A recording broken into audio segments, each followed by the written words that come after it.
여러분 한번 이런 생각 해보시면 어떨까 제가 한번 여쭤보겠어요. 고생은 고생대로 했는데도 우리가 인정받지 못한다면, 고생은 고생대로 했는데 그 일에 대해서 인정받지 못한다면 여러분 그 고생을 계속, 그 일을 계속 해야 될까요? 안 해야 될까요? 어려운 질문일까요? 고생은 고생대로 했는데 그 고생을 알아주지도 않고 인정해주지도 않는다면 우리는 그 일을, 그 고생을 계속 해야 되나? 이런 생각을 한번 해봅니다. 물론 그 일이 누가 알아주지 않고 그것에 대해서 인정해주지 않는다 하더라도 그 일이 나에게 어떤 가치가 있고 정말 내 인생에 굉장히 중요한 일이라면 그 일을 계속 해야 되겠지만, 또 그렇지 않다면 굳이 우리가 해야 될 필요가 있나 생각을 해보는 거죠. 아무리 열정을 가지고 뛰어든 일이라도 인정받지 못한다면 참 대부분의 사람들은 그 일을 쉽게 포기해버리고 또 포기하는 게 맞는 걸 수도 있어요. 그러나 그런 일이 아니라면, 정말 그 일이, 그 고생이 누가 알아주고 인정받지 않는다 하더라도 그 일이 내 인생에 있어서 또는 내 삶에 있어서 내 비전과 내 목표에 있어서 너무나 중요한 일이다 한다면 우리는 그것을 포기하지 않고 끝까지 이루어야 할 것입니다. 그런 예외적인 사람, 그런 사람이 바로 성경에서, 신약 성경에서 말하고 있는 사도 바울 같은 사람이죠. 사도 바울은 어떤 외부적인 상황이나 그런 환경에 영향을 받지 않았습니다. 사도 바울은 기독교 역사에서 가장 뛰어난 인물이었고요. 그렇게 말해도 지나치지 않는 사람이고요. 또 신학자로서, 복음 설교자로서, 또는 선교사로서, 이방인들의 선교사로서 엄청난 활약을 한 사람이 바로 바울 사도입니다. 신약 성경 안에서 한 10권 정도의 그 책을, 또 서신서를 써 내려가서 정말 어떻게 보면 신약 성경 안에서도 빼놓을 수 없는 아주 중요한 인물 중에 하나라고 이야기해도 과언은 아닐 것입니다. 그렇기 때문에 교파를 초월해서 모든 기독교인들에게 존경을 받는 인물 하면 아마 바울 사도일 거다라고 생각을 해봅니다. 그런데 여러분, 실제적으로 바울 사도는 사역하는 내내 여러 가지의 어려움들을 겪었어요. 그가 사역 초기에 이제 회심하고 나서 하나님의 일을 시작하려고 했을 때 제자들에게, 예수님의 제자들에게 따돌림을 당하기도 했고요. 그리고 또 감옥에 갇히기도 했고요. 또 매를 맞는, 그렇게 매를 맞는, 그래서 뭐 40에 하나 감한 매를 내가 맞았다라고 하는 거는 39대를 맞았다라고 하는 거잖아요. 실제적으로 이제 중동 지방에는 제가 어릴 때 그런 것을 본 적은 없지만 저희 아버님께서 하시는 말씀이, 실제로 이란에서 살고 이럴 때 중동에서 이렇게 이제 도둑질을 하거나 하면 이제 정말 태형을 가하는데 진짜 거의 뭐 살점이 떨어져 나갈 정도로 가죽 채찍으로 그렇게 때리고 또 맞고 하는 일들이 있었으니까 바울 사도가 이렇게 매를 맞았던 것이 얼마나 그 엄청난 고통이었는가 우리가 상상해 볼 수 있습니다. 오늘 보면 36절에서 바울은 시편 44편 22절 말씀을 인용해서 자신의 형편을 이렇게 이야기해요. 도살당할 양과 같았다라는 표현을 해요. 도살당하기 직전에, 여러분 생각해 보세요. 뭐 양이든 뭐 짐승, 뭐 소든 돼지든 도살당하기 전에 그 모습, 그건 정말 너무 좀 애틋하다 그럴까요? 어떻게 표현을 해야 될까요? 불쌍하다 그럴까요? 뭐 그러잖아요. 옛날에 소 도축하기 전에 소 눈 보면 눈물 흘리는 모습 본다고. 그런 어떤 도살당하는 양의 어떤 모습을 표현하는 그런 모습이 정말 너무 본인의 신세가 힘들고 어려운 그런 상황. 또 그렇게 그런 쫓기는 신세를 결국 면하지 못하고 바울은 또 잡혔고 감옥에 갔고 결국은 외롭게 죽음을 맞이하는 그런 바울 사도의 그 삶을 우리가 볼 수 있습니다.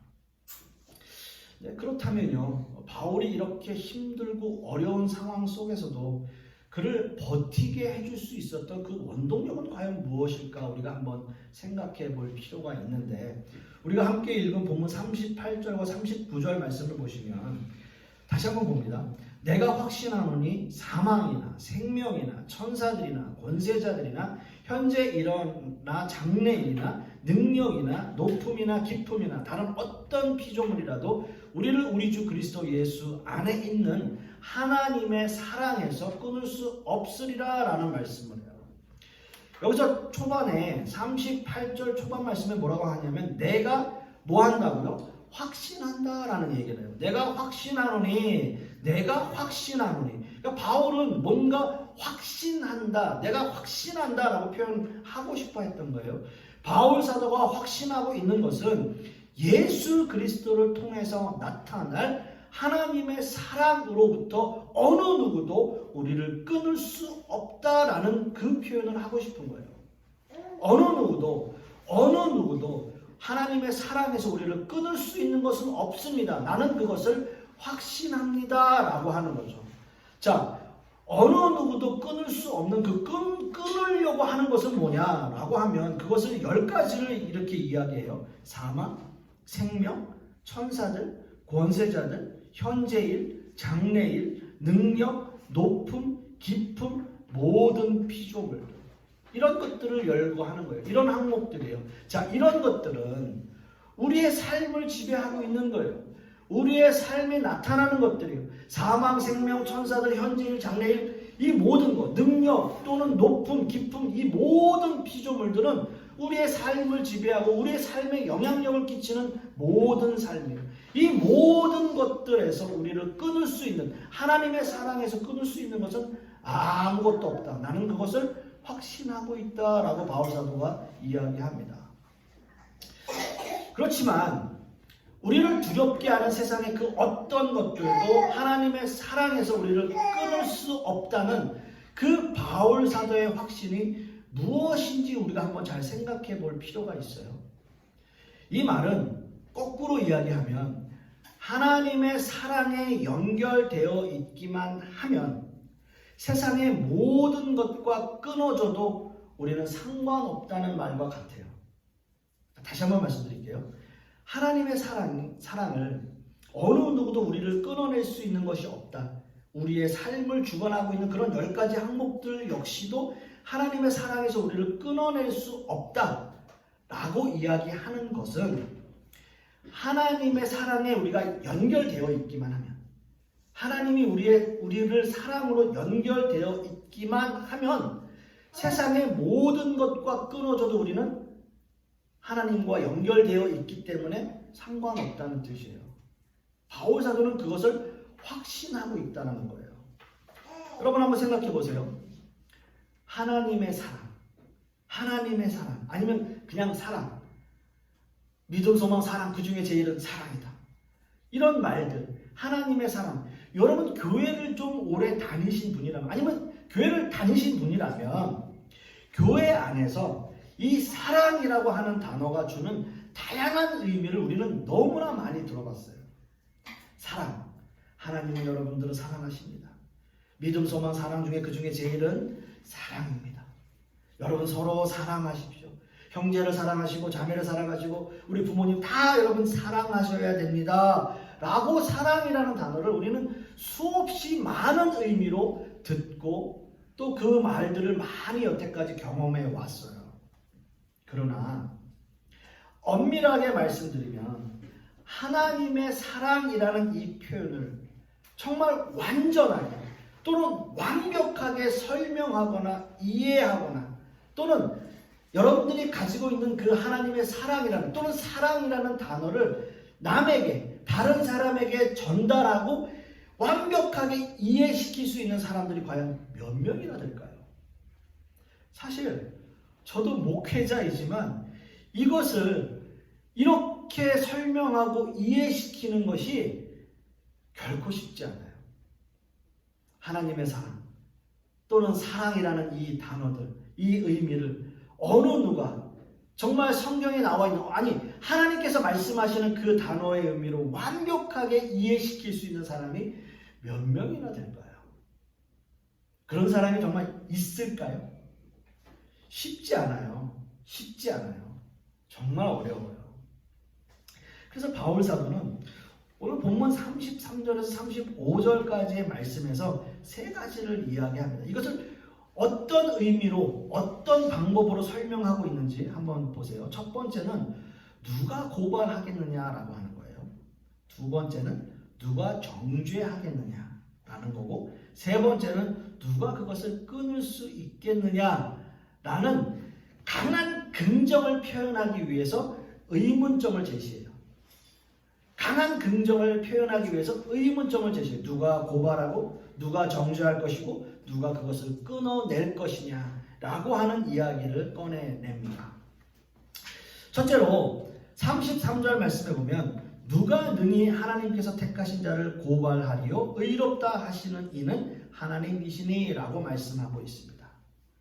고발이라고 하는 것, 여러분 고발이라고 하는 것은 죄에 대한 추궁이죠. 죄에 대한 추궁. 어떤 사람을 고발하는 것은 그 사람이 어떤 죄를 저질렀기 때문에 그 사람을 고발하고 고소하는 거예요.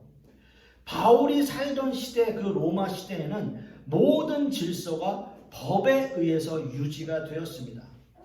법을 어긴 사람에게는 그게 합당한 벌을 주어서 그 사회에서 바르게 살 수 있게끔 그렇게 바로 잡자라고 하는 의미에서 법이 굉장히 강하게 적용되었던 시대예요. 당연히 이스라엘 민족들에게도 율법이라고 하는 그 법이 있어서 그 법을 지키면 칭찬을 받지만 그 법을 어기는 사람은 당연히 고발을 당하게 되어 있었습니다. 그래서 유대인들은 평생 율법이라고 하는 짐을 지고 살았어요. 율법이라는 짐을 지고 사는, 얼마나 내가 법을 잘 지키느냐, 내가 얼마나 이 법을 어기지 않고 살아가느냐, 이것이 그들의 평생의 그런 일을 하고 살았어요. 그런데 그런 사람 중에 바울도 있었고요, 율법을 통해서 종교적인 어떤 그런 나름대로의 세련미를 가지고 살아갔던 사람이에요. 근데 여러분, 제가 늘 그 율법에 대해서 말씀을 드리지만 율법을 완전히 지킬 수 있는 사람이 있나요? 근본적으로 불가능해요. 율법은 완전하게 지킬 수 없어요. 늘 불가능한 것을 절대적인 기준을 가지고 살아가는 거예요.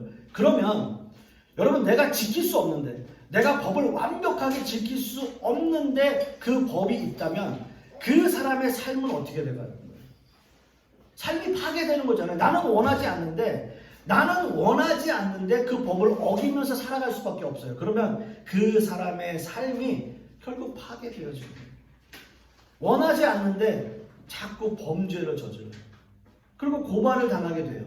그러면 그 사람의 삶은 어떻게 됩니까? 자꾸 망가지는 거예요. 파괴되는 거예요. 그게 법이고 율법이에요. 그래서 오늘 이 바울 사도가 하는 말씀은 뭐냐 하면, 그 율법을 어떻게 완벽하게 인간이 지킬 수 없기 때문에 그 가운데 오신 예수 그리스도를 설명하는 거예요. 예수 그리스도는 그 예수 그리스도를 통해서 하나님께서 그 율법이 아니라 예수 그리스도를 믿음으로 의롭게 되어진다라고 예수 그리스도께서 말씀하시는 거예요. 예수 그리스도를 믿으면 의롭다라고 칭해진다. 그렇기 때문에 누가 그 믿는 기독교인들을, 크리스찬들을 고발할 수 있겠느냐? 누가 고발할까요? 예수 그리스도께서 의롭다고 하신 사람을 누가 고발할 수 있겠느냐? 하나님께서 택하신 그 하나님의 백성, 의롭다 하신 그 하나님의 백성을 누가 고발할 수 있겠느냐라고 하는 거죠. 두 번째는요, 34절 말씀에 누가 정죄하리요? 죽으실 뿐만 아니라 다시 살아나신 이는 그리스도 예수시니 그는 하나님 우편에 계신 자요 우리를 위하여 간구하시는 자시니라 라고 말씀하고 있습니다. 먼저 33절에 나오는 고발은 죄를 묻는 그런 의미라고 한다면, 정죄는 재판관이 피고인에게 선고를 내리듯이 죄를 판결한다라는 뜻이에요. 죄를 판결하는 거예요. 고발에 의해서 예수님은 십자가에 처형당하셨습니다. 여러분도 잘 아시잖아요. 예수님께서 십자가에 달리신 죄목이 뭔지 아세요? 신성모독죄예요. 그때 당시에 이스라엘 민족들에게, 유대인들에게 신성모독은 당연히 사형이에요. 예수님을 신성모독죄로 고발하게 했고 그 고발로 인해서 예수님께서는 십자가에 처형당하신 겁니다. 그걸로 끝이 났다면, 그걸로 완전 최종 판결이 이루어졌다면 우리는 너무나 불쌍한 사람들이 되겠죠. 그렇지만 최종 판결은 그들이 내리는 게 아니에요. 최종 판결은 하나님께서 내리십니다. 하나님께서는 예수님을 다시 살리셨어요. 부활시키셨어요. 부활은 단순히 다시 사는 게 아니라 새로운 생명으로 변화되는 것을 의미합니다.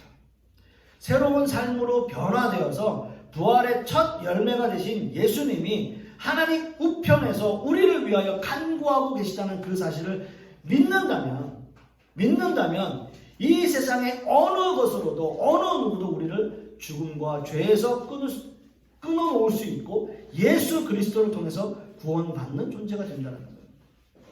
그렇기 때문에 누가 정죄하겠냐라는 거죠. 누가 그 예수 그리스도 안에 있는 사람들을 누가 정죄할 수 있느냐. 왜요? 우리는 부활하는 최종 판결을 가지고 있기 때문입니다. 마지막 세 번째는요. 35절 말씀에서 누가 우리를 그리스도의 사랑에서 끊으리요? 환난이나 곤고나 박해나 기근이나 적신이나 위험이나 칼이랴 라고 말씀하고 있습니다. 여기서 말하는 그리스도의 사랑은 곧 하나님의 사랑을 이야기합니다.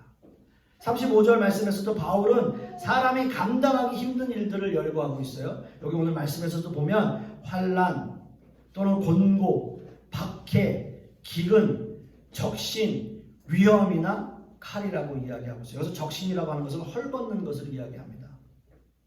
이 모든 것들을 열거하고 있어요. 그런데도 놀랍게도 이런 일들로 우리를 그리스도의 사랑에서 끊어내지 못한다는 거예요. 여러분, 지금까지 설명한 바울의 영적 확신은 너무나 놀라운 모습입니다. 어떤 의미에서 바울 사도가 이렇게 선포하는 것, 누가 여기서 하나님의 사랑에서 끊을 수 있겠느냐라고 확신을 가지고 선포하는 것을 보면 놀라운 일이죠. 바울을 비롯해서 로마 교인들에게는 신앙을 위태롭게 할 만한 고난들이 늘 이어졌어요. 그래서 바울은 오늘 본문 앞에 8장 18절 말씀에서도 그 상황을 이렇게 이야기해요. 생각하건대 현재의 고난은 장차 우리에게 나타날 영광과 비교할 수 없도다라는 말을 해요. 우리는 여기서 두 가지의 의미를 볼 수 있는데, 하나는 현재의 고난이고요, 다른 하나는 미래의 영광입니다. 현재의 고난은 피할 수 없어요. 여러분, 고난이 없다면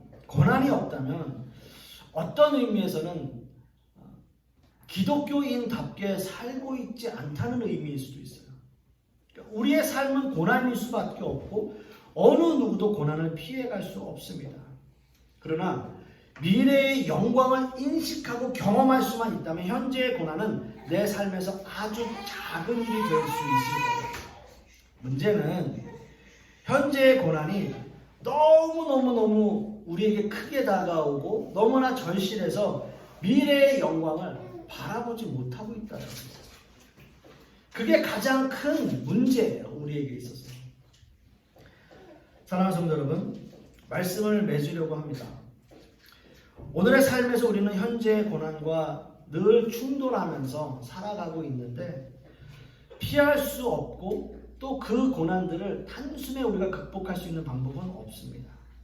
단지 미래의 영광이라고 하는 어떤 의미에서는 우리가 손에 잡히지 않는 것이지만, 우리가 그 영광을 바라보면서 그리스도께서 우리에게 약속하신 그 약속을 우리가 부여잡으면서 살아갈 수밖에 없어요. 그래서 우리 믿음의 선배들 또는 바울 사도가 말하는 이 모든 확신에 찬 말들을 우리는 믿음으로 나아가는 거예요. 우리를 하나님의 사랑에서 끊을 수 없다는 그 영적 확신을 가지고 우리도 살아가는 겁니다. 예수님께서 우리를 위해서 죽으셨고, 우리를 위해서 부활하셨고, 승천하셨고, 다시 오실 그 예수 그리스도를 믿음으로 나아간다면, 여러분들의 어떤 어려움과 고난과 역경이 있다 할지라도 어느 누구도 하나님의 사랑에서 우리를 끊을 수 있는 사람은 없다는 것을 믿음과 확신으로 나아가시는 저와 여러분 되실 수 있기를 간절히 소망하겠습니다. 기도하겠습니다. 아버지 하나님, 오늘 이 바울 사도의 말씀, 너무나 확신에 찬 그 말씀, 어느 누구도 그 무엇도 하나님의 사랑에서 오늘 우리를 끊을 수 없다는 그 확신에 찬 말씀을 우리도 마음속에 믿음으로 확신을 가지고 나아가는 우리 모든 성도님들 되게 하여 주시옵소서. 비록 우리는 너무나 연약해서 또 우리에게 어떠한 고난과 어려움이 닥쳐오면 참 실망하고 또 원망하고 주님께 불평하는 그런 모습으로 늘 나아가는 우리의 모습입니다. 그러므로 아버지 하나님, 간절히 소망하기는 하나님의 말씀의 은혜 가운데, 그 믿음 가운데, 확신 가운데로 나아가는 우리 성도님들의 모습 될 수 있도록 주님께서 역사하여 주시옵소서.